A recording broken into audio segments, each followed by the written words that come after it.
Hello à tous, c'est Xav, j'espère que vous allez tous très bien. On se retrouve comme d'habitude pour la petite vidéo du samedi soir sur Pépitor TV.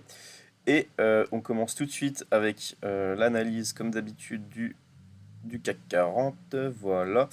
Alors, semaine un petit peu marquée par quoi? Par une tentative de rebond semaine dernière qui s'est soldée par un cuisant échec du coup cette semaine. Un petit peu comme on l'avait anticipé. Alors, c'est-à-dire que semaine dernière, on disait oui, à ce stade, le gros rebond qu'on avait connu fin de semaine, moi je voyais bien juste j'avais bien vu cette structure-là, donc c'est-à-dire cassure d'un support. On vient tester le support suivant, et puis en fait, on fait un throwback, c'est-à-dire qu'on vient tester l'ancien support qui est devenu résistance, ce qui s'est passé ici.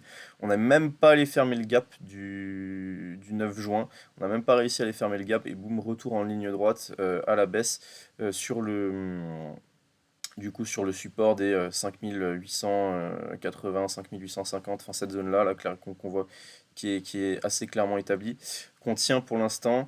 Alors, si on faisait une cassure de ça à la baisse, on aurait un premier objectif baissier sur les 5760. Et puis après, plus bas, il faudrait dézoomer, mais je pense qu'il y aurait 5600, je crois que de mémoire, il y aurait quelque chose aussi. Alors, ensuite, je passe sur le Brent. Alors, chose bizarre, c'est que le Brent a pas mal consolidé ces 2 dernières semaines et ça n'a pas du tout aidé les indices à repartir, au contraire. Donc, comment dire, ça me fait de plus en plus sceptique sur un scénario, dans le sens où si on avait un scénario, on avait le pétrole qui baisserait très sérieusement, je sais pas, je dis une bêtise, mais qui retournerait, admettons, qui viendrait casser cette trendline et qui viendrait tester, je sais pas, 90 dollars, 92 dollars, donc qui perdrait encore là en ligne droite 15-20%. Euh, et ben, je pense que dans les conditions actuelles, du coup, avec les marchés là comment dire, les circonstances qu'on constate en ce moment, c'est pas dit que que le CAC 40 en profiterait et repartirait à la hausse. Au contraire.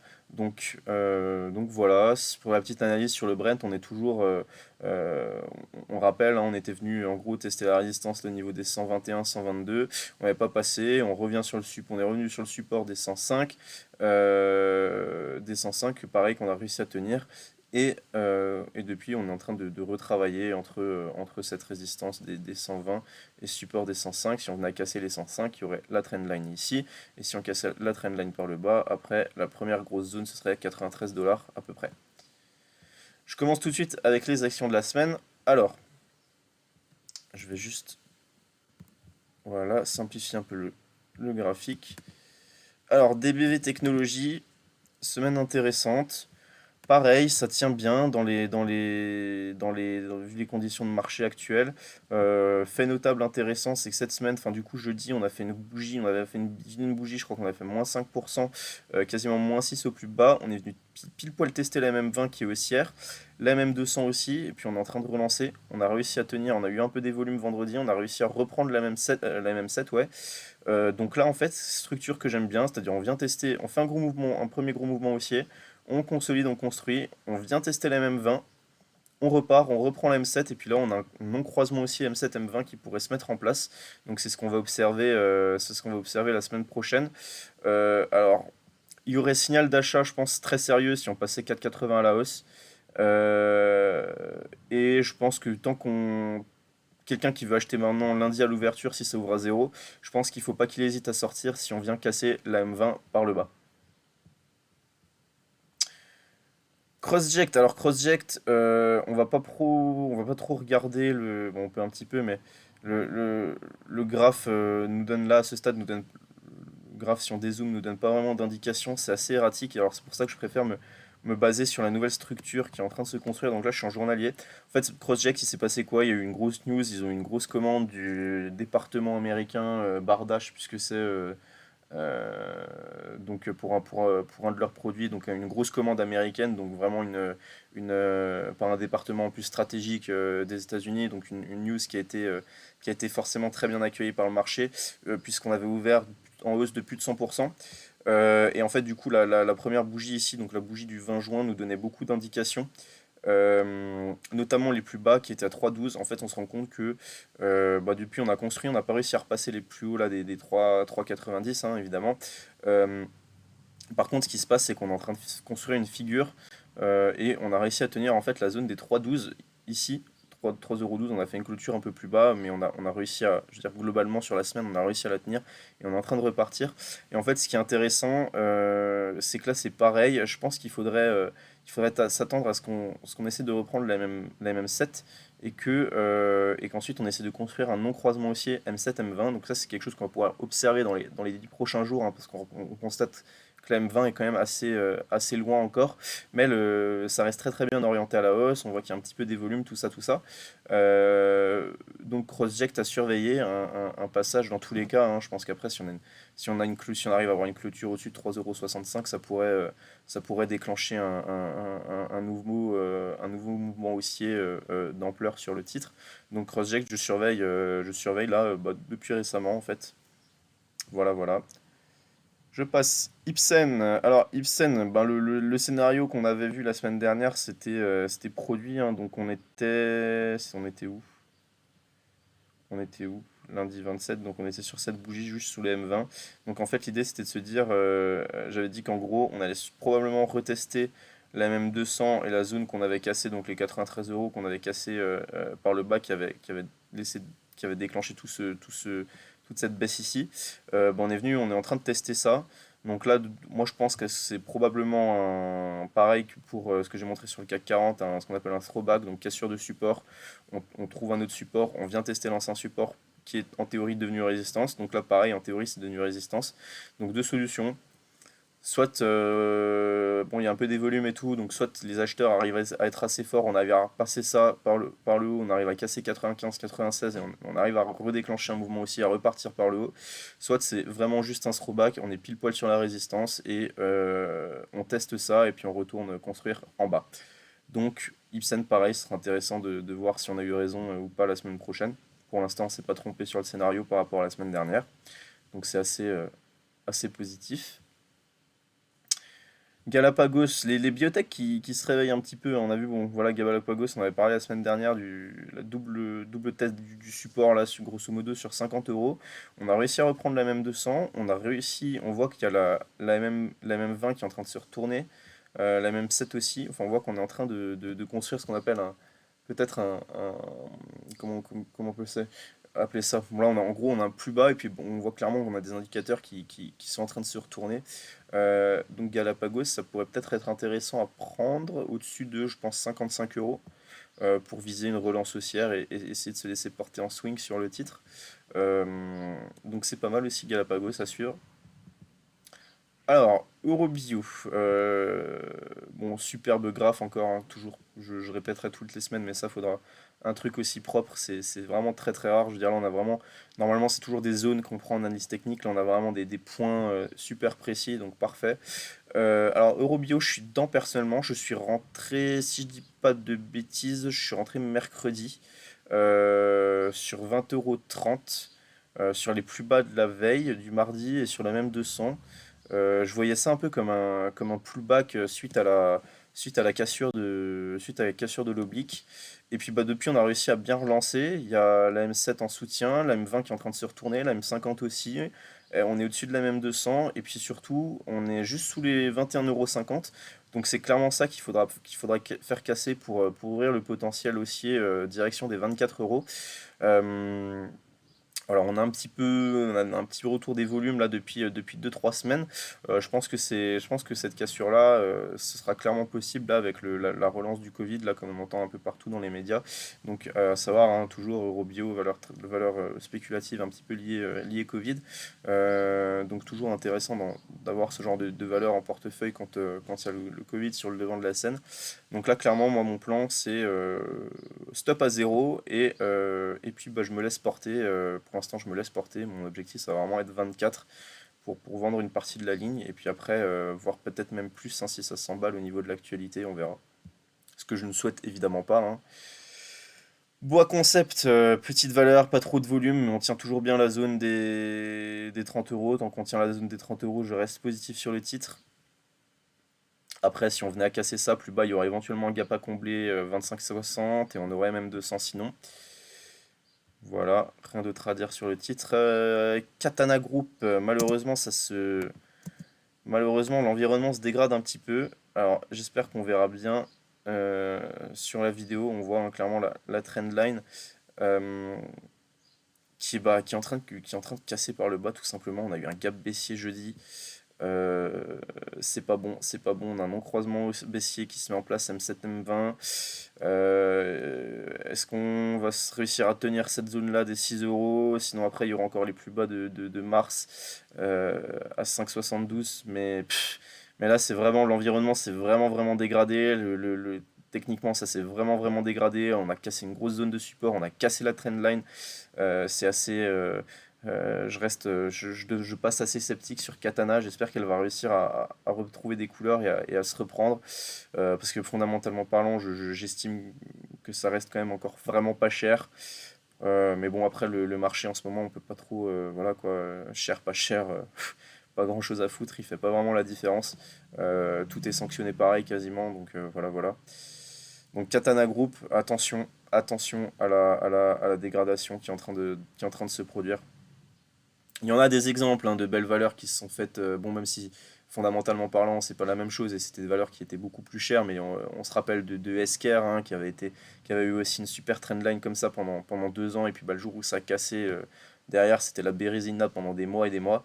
Donc je ne souhaite évidemment pas ça pardon, sur Katana. Voilà pour Katana. Je passe à Gensight. Alors Gensight qui est en train de construire là, un support sur les 2,20 € grosso modo. Ce serait bien vraiment d'arriver à retenir ça et d'avoir de nouveau une bougie impulsive et d'essayer de repartir par le haut assez fortement. Il y aurait un gap à combler sur 2,60 €, sinon après les objectifs, vous savez toujours, hein, si vous prenez là, c'est intéressant d'acheter maintenant parce que vous avez un stop ou une invalidation qui est facile plutôt. Donc forcément, comme vous avez un stop facile à placer et qui est juste en dessous, vous avez un ratio gain-risque qui est super important. Peu importe en fait l'objectif que vous visez. Donc là, il pourrait y avoir comme premier objectif de venir fermer le gap là. Puis après, on pourrait se dire qu'il pourrait y avoir les 3 euros, il pourrait y avoir les 2,70 € aussi là qui correspondent à une jolie zone. Et sinon, il y aura un deuxième gap à venir combler à 3,32. Donc on attend un petit peu la relance sur Gensight. Alors là, on a pas mal de valeurs, hein, vous allez voir, hein, c'est toujours aussi au suivi. C'est pas forcément pour acheter, hein, mais c'est aussi à titre de formation et à titre pédagogique pour vous, hein, de voir comment les choses évoluent et prendre du recul semaine après semaine. Je trouve que c'est toujours assez intéressant. Donc là, c'est plus des valeurs, voilà. BNP Paribas, on parlait de faire attention à la cassure de ce triangle, enfin de ce support oblique haussier, ça n'a pas manqué. Gap baissier, en plus avec des volumes, donc la bougie de jeudi. Gap baissier avec des volumes, on casse tout ça. Donc là, c'est vraiment dégradé. Hein. Pour moi, ça va aller. Normalement, l'objectif, ce serait au moins de revenir tester les plus bas qu'entre 41, entre 42 et 40, en gros. Voilà. LVMH, alors le luxe le luxe encore une fois cette semaine qui a surperformé. Le graphe est pas forcément super beau, mais on a vraiment une surperformance notable dans le sens où en fait on a vraiment tenu ça. On a tenu les 540, on a réussi à rebondir, le CAC est revenu sur ses plus bas. On a quand même, nous, sur LVMH, on n'est pas revenu encore une fois tester le support. Donc, surperformance notable du luxe. Et en fait, c'est ce qui tient vraiment le CAC pour l'instant. Si vous avez le luxe qui part par le bas, le CAC ira plus bas, c'est évident, parce que le luxe, c'est la plus grosse pondération du CAC 40. Et c'est aussi un peu ce qui biaise, je trouve, le marché en ce moment, c'est que vous avez énormément de valeurs, de belles valeurs, même des assez grosses capitalisations. Je sais pas, je parlais après de Soitec, OVH, des groupes un peu, bon, c'est un peu plus spéculatif et tout ça, mais il y a énormément de groupes qui se font Rexel, énormément de groupes qui se font complètement défoncer.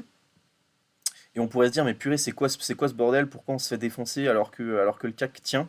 En fait, le CAC tient juste à cause du luxe. Hein. Vous aviez les bancaires à -6, -7 cette semaine. Donc je trouve qu'en fait, la performance du CAC en ce moment, elle est un peu. Elle biaise un petit peu le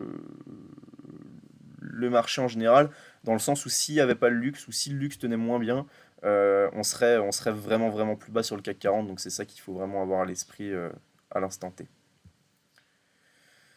Novacite, on a tenté cette semaine, il y a eu des gros volumes, c'était mardi, on a tenté, on l'a pris 20% quasiment, je crois, plus 17, ouais, il a fait plus 20 au plus haut. On a tenté de sortir par le haut casser en gros les 1,96 pour viser, il y aurait deux objectifs, il y aurait le gap là à 2,24, à 2,23, et après le haut là, on n'y est pas encore, hein, à 2,90, peut-être quand... Je sais pas si... Attendez, je sais pas si vous voyez bien. Donc je parle de ces 2,90 là, hein. Donc si on cassait ça par le haut, il y aurait premier objectif, le gap à 2,23,5 et ensuite les plus hauts là à 2,90. Sauf qu'entre temps, il y aurait peut-être la même 200 qui bloquerait, qui avait déjà bloqué ici là en décembre dernier. Donc à voir, on verra, on n'y est pas encore. En tout cas, Novacid, j'en ai pris un petit peu là vendredi en fin de journée en anticipation. J'aimais bien en fait le. Je vais essayer de zoomer pour bien vous montrer. J'aimais bien en fait la structure qui est en train de se former, c'est-à-dire qu'on a réussi à passer la M50, qu'on a réussi à la tenir, qu'on a la M7 et la M20 qui sont tranquillement en train de se réorienter par le haut, qu'on a un petit peu des volumes, donc on est peut-être en train de construire un mouvement haussier. Moi j'aurais vraiment en premier objectif le gap ici à 2,21, 2,20, enfin exactement, je vais vous dire exactement, on est à 2,20, ouais voilà, 2,23, 2,23,4. Voilà pour Novacite. Donc valeur Covid aussi, donc intéressant à surveiller dans ces périodes-là. Alors, Stellantis, pareil, hein, vous voyez, hein, j'insiste, hein, les figures, vous avez cassure de la résistance là, enfin je veux dire, c'est propre comme de l'eau de roche. Vous avez ça, vous avez ce gap baissier là, en cassure du triangle, par le bas, donc cassure du support oblique haussier par le bas. Faut se barrer, quoi, faut pas hésiter, c'est la porte de sortie. Si vous restez, les probabilités sont vraiment contre vous assez fortement, encore plus dans cet environnement de marché. Et puis bah là, ça n'a pas manqué, vous voyez, baisse en ligne droite, on est quasiment revenu au plus bas de mars 2000, de mars 2022, là, hein, début d'année. Pour moi, c'est évident qu'on va y aller. La résistance, on avait échoué à la passer deux fois. On avait un scénario aussi sur le titre, il s'est pas réalisé. On est sorti par le bas. Du coup, l'objectif baissier qui est en train de se réaliser. Atos, on a tenté le rebond cette semaine, puis on a échoué quasiment au retour maintenant au plus bas sur les 12 euros, à voir si les 12 euros vont tenir. Ça peut être un point d'achat intéressant pour tenter de jouer un support. Puis si on casse les plus bas, je pense qu'il faut donc qui sont sous les plus bas qui sont à exactement 11,92 €. Si on cassait 11,92 € par le bas, ça puerait parce que ça voudrait dire que on ouvrirait un nouveau potentiel baissier sur le titre statistiquement parlant.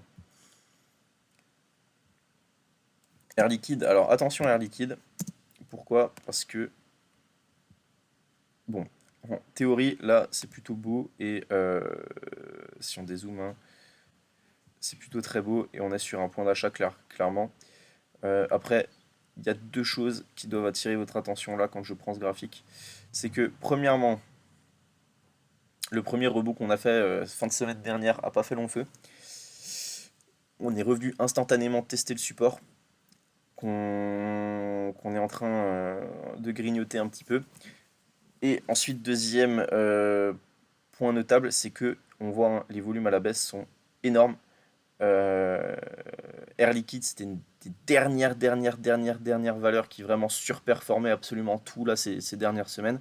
Et moi, j'ai vraiment peur que là, avec l'environnement de marché, l'environnement macroéconomique qui s'est vraiment dégradé, ben, les derniers endroits où il y avait encore des investisseurs en plus-value ou en forte plus-value se disent ok, le marché c'est pas pour moi, là je prends mes PV, je vais voir ailleurs. Je pense que c'est ce qui est en train de se passer sur Air Liquide, et si on venait à casser ça par le bas, ce serait au moins retour sur 122, mais je veux dire, on casserait aussi vraiment la trendline. Donc je souhaite vraiment qu'Air Liquide se mette à rebondir la semaine prochaine. Technip Energy, quelques signes de faiblesse. Pourquoi? Bon, on voit des plus bas de plus en plus bas, on n'arrive pas à reprendre les plus hauts. Donc là, clairement, on va attendre, hein, la zone des 11 euros, 11 euros, 11,05 € qui serait optimale pour passer à l'achat. Rien de plus à dire sur le titre. C'est dommage, on n'est pas jusqu'à aller tester les 14 euros. Petit titre Covid, Biosinex, qui est en train de, bah, qui est en train de partir par le haut. Donc c'est bien. Alors, pareil, on avait cassé la purée. Pourquoi elle s'est pas bien... Je vais remettre ça bien. Tac. Juste pour qu'on voit bien le... Pareil, la qualité de l'oblique ici. On casse l'oblique par le haut. On fait le mouvement haussier, on va sur la résistance, on s'arrête sur la résistance, on consolide. Donc là, si ça revenait sur 18,50 €, je pense que ce serait un bon point d'achat. Euh, et là, il faudra casser 19,40, 19,50 par le haut pour aller derrière. Pour moi, le prochain objectif, ce sera un retour sur les 24-25 €. Donc ça laisse pas mal de potentiel sur Biosinex. Pareil, si ça s'emballe au niveau du Covid, c'est un titre qui surperformera largement. SO, alors SO, c'est mon petit regret de la semaine parce que j'avais beaucoup de titres. J'ai acheté, je vous en avais parlé, j'en avais acheté pas mal fin de semaine dernière. Euh, à 59, si je dis pas de bêtises, ouais, vendredi 24, j'avais acheté 59. Et puis bah là, ça partait bien cette semaine. On était en train d'essayer de sortir de la figure par le haut.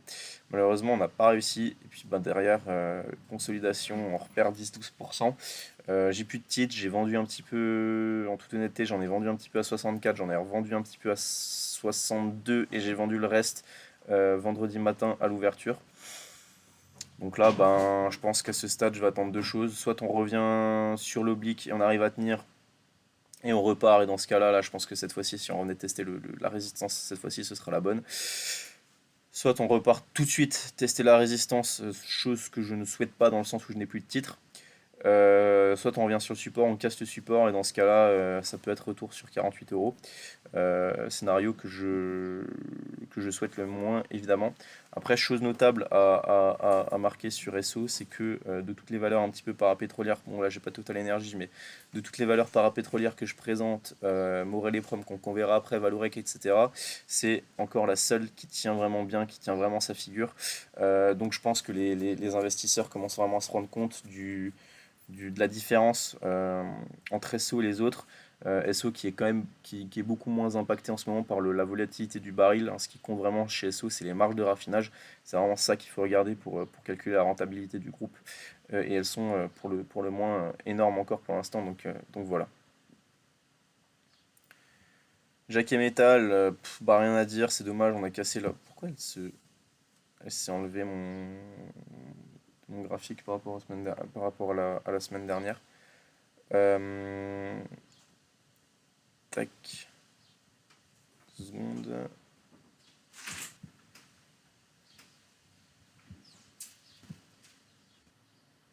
Ok, excusez-moi pour ce petit bug, j'ai juste eu un petit souci de... Je sais pas si vous avez, si vous l'avez vu aussi à l'écran.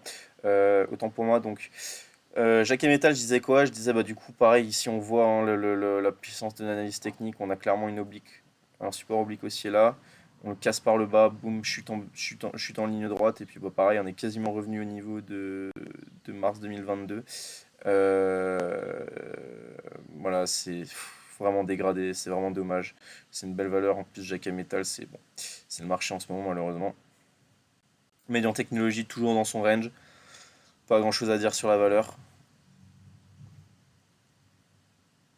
ST Microélectronique, alors bah on voit, hein, on a cassé le support des 32,40 par le bas. Et puis là, on est quasiment venu, on arrive quasiment sur le support des 28,60, 28,40. Qu'il faudra surveiller, voir si on a un petit rebond technique qui pourrait se mettre en place, mais c'est l'environnement des semi-conducteurs, c'est vraiment n'importe quoi. Morel et Prom, alors Morel et Prom, on a cassé le support cette semaine des 4,40 €, donc personnellement la prochaine zone d'intérêt qui va me taper dans l'œil, ça va être les 4 euros, 3,95 €, 4 €. Ça pourrait peut-être être intéressant pour jouer un rebond tech sur le titre. Et puis si on venait à casser. Mais là, on voit maintenant tendance court terme et quand même vraiment rebassé baissière. Hein. On est sous M7, on est sous M20 qui est en train de se retourner à la baisse, on est sous M50. Donc là, malheureusement, on a peut-être fini le mouvement haussier d'ampleur qu'on connaît depuis des mois. Alors, deux solutions. Soit on revient sur 4 euros, on peut jouer un rebond tech. Soit on casse encore 4 euros et le prochain gros support, ce sera les 3,65 ici. On n'y est pas encore, mais à surveiller.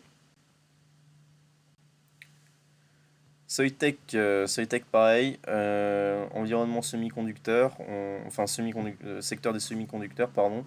On a cassé le support des 151, 152 à la baisse.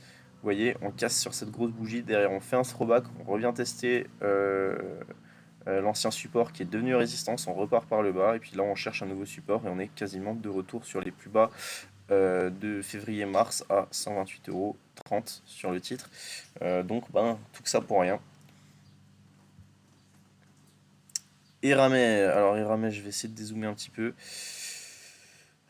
Eramet, dommage, on a toute la semaine, on a bataillé avec la même 200, on n'a pas réussi à la tenir, on a cassé par le bas. Là, on est vraiment dans la zone basse du support ici, 95, 95 euros. Si on cassait ça par le bas, derrière, il y aurait un point d'achat intéressant sur la trendline qu'on voit ici. Donc vers, je sais pas, je vais dire vers 90 euros, ça pourrait peut-être intéressant. Il y aura sûrement quand même un rebond technique un jour ou l'autre. Mais on voit hein, toutes les valeurs hein, qui ont bien surperformé là, depuis le début de l'année. Là. On voit, hein, Eramet, vous voyez, hein, on n'est plus qu'à encore quoi.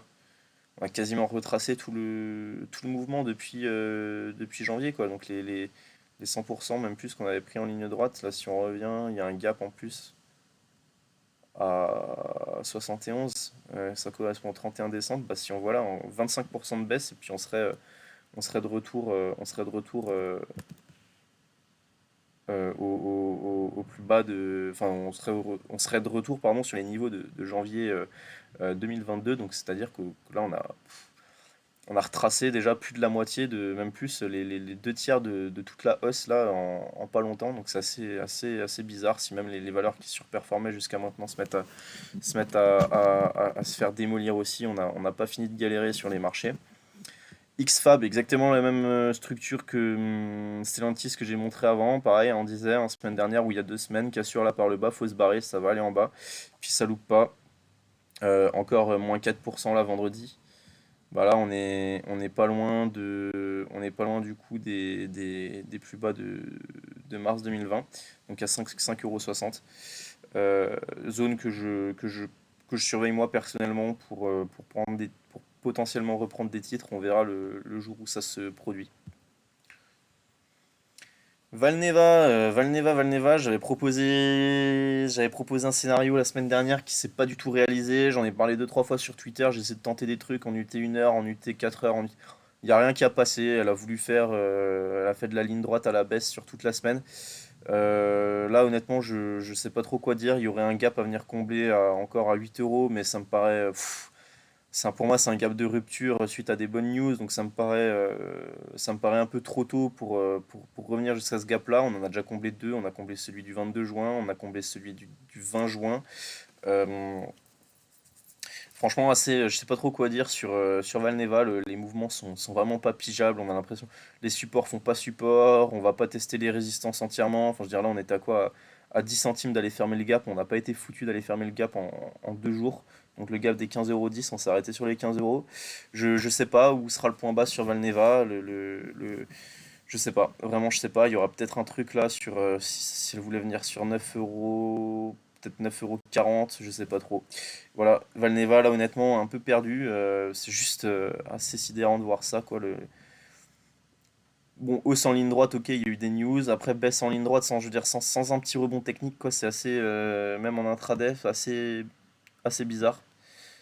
Après, on peut toujours se dire oui, mais on consolide la forte hausse qui n'était pas forcément justifiée à 100%, mais il y a quand même eu des bonnes news. Je sais pas trop quoi vous dire vraiment sur Valneva. Voilà, je suis un peu, un peu perdu. On verra la semaine prochaine. Alors OVH, on parlait du canal là entre les plus bas historiques qui est à 18,30 et la zone des 19,80 €, 19,60 €. Bah, ça n'a pas loupé, on a eu une communication du groupe. Alors bon, ok, c'est très cher d'un point de vue. Donc le groupe, même encore maintenant, reste très cher d'un point de vue PER, quoi. C'est-à-dire sa rentabilité, comment je peux dire, son niveau de rentabilité par rapport à sa capitalisation boursière. Donc effectivement, la valeur reste très très très très chère, c'est pas le souci. Après, c'est quelque chose dont les investisseurs sont courants, hein. Enfin, depuis le jour d'introduction, on sait que c'est une valeur qui vaut très cher. Et ils ont attendu une communication du groupe qui, donc avec une rehausse des perspectives, hein, donc on n'est pas sur un profit warning, on est sur un groupe qui quand même connaît une forte activité. Ok, c'est très cher, mais connaît une forte activité et avait une feuille de route, a revu sa feuille de route à la hausse par rapport à son activité. Normalement, c'est dans un environnement normal, décent, c'est des news qui sont plutôt saluées par le marché. Et puis là, bah, ça a été complètement sanctionné. On a dû perdre 20% en ligne droite. Et du coup, on est sur des plus bas historiques sur OVH à 15,80 €. Donc, bah, les probabilités sont plus du tout de notre côté. C'est très probable que ça aille encore plus bas. Donc voilà, c'était juste à titre informatif sur le titre. Et puis, bah là, clairement, ça ne doit plus vous intéresser normalement maintenant. Valourec. Alors Valourec, elle nous a fait un -12 des abysses là, non -8 pardon, -9 des abysses vendredi. On a explosé les deux supports 12,15 et 10,55 € complètement d'un coup à la baisse.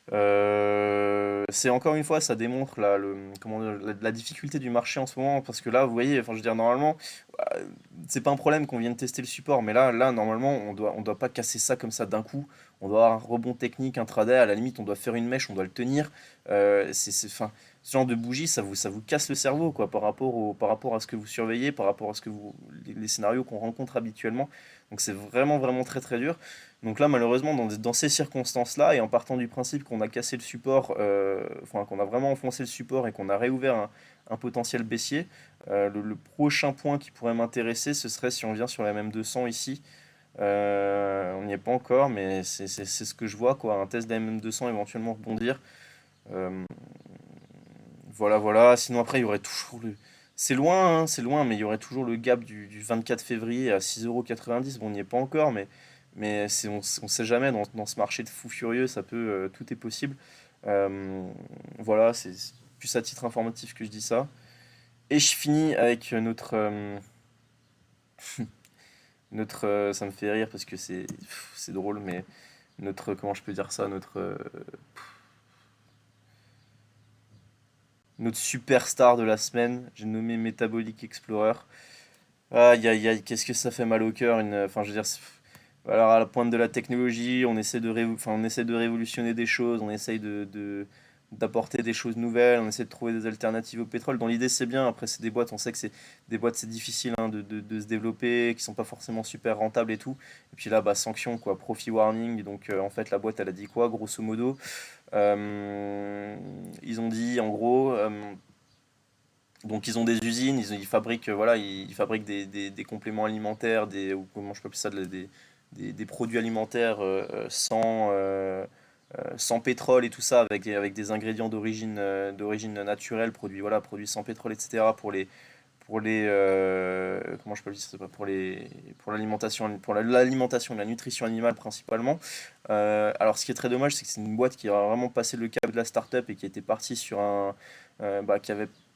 qui était en train de se développer à l'échelle industrielle, hein. Donc Metabolic Explorer, ils avaient des usines, c'est quand même 500 salariés, c'était plus un petit groupe, c'était je crois quasiment 500 millions d'euros de valorisation.